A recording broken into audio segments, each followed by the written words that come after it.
It's just a news site, kind of like Google News, in that it's automated. Like it's a computer picking what the headlines are. It's supposed to show like the most important, most relevant things in tech happening at the moment, and it's like set up in a convenient newspaper type layout that you can just scan and see, easily see what are the most important things. One thing I've always been interested in is how stories find themselves onto Techmeme, how they're pushed up to the top, how they kind of keep up at a certain level. Tell us a little bit about the system and how things are judged as newsworthy and brought up. So it's not so much the bloggers, it's the headlines, which a lot of the headlines happen to be from blogs. So I think the better question is how do those headlines appear?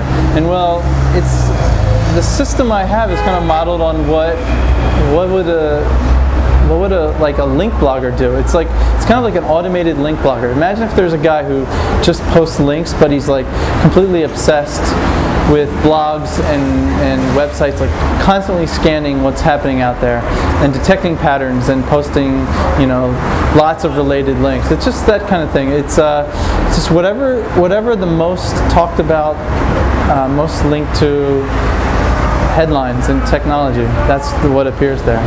I know you have a site about baseball and gossip and politics. Tell us about some of that work. So I'm building a platform to generate these news sites. There are 4 sites I have now. Techmeme is, I think, the best, and it also has the biggest audience, biggest readership. And so yeah, I have a gossip site, WeSmirch.com, and a political site and a baseball site. And probably more will arrive in the future, but I'm not in a crazy hurry to unroll them at the moment. I'm curious to know how Techmeme works in the ecosystem of bloggers, news organizations, and users. What's its role in your opinion? How's it perceived? Tell us a little bit about that. Well, what I find most interesting is there are people who hate it because it overlooks them. So I think I'm doing, I need a certain amount of hate to feel that I'm doing something good. But the nicest thing is that people find it useful. It's definitely performing a function that nothing else is performing.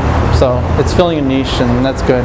But bloggers, content producers, writers have this other relationship to it, which is they want to appear on it, they want to get to the top and that kind of thing. So that there's a whole lot that could be written about that, but the most important thing is people find it useful. So Gabe, tell me, is it really true it's you do this whole thing yourself? Yeah, it's all me. I even did the design. The only thing I didn't do is file my tax returns for this year. I paid an accountant for that. But I might be hiring this year. We'll see.